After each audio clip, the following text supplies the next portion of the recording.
Experiencing Wi-Fi connection issues with your Lorex NVR? You're not alone. Walls, interference from other devices, outdated firmware, or incorrect security settings can all cause disconnections. A Wi-Fi bridge or repeater acts as a middleman, extending your network's reach without needing long Ethernet cables.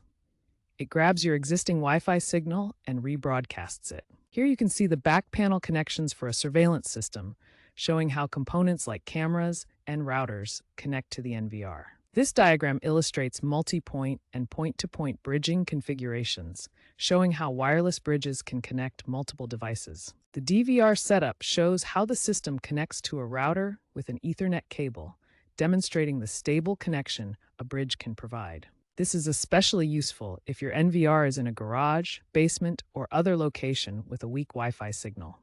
The bridge creates a stable link for reliable monitoring. First, reset both your Lorex NVR and the bridge or repeater device to clear any previous settings.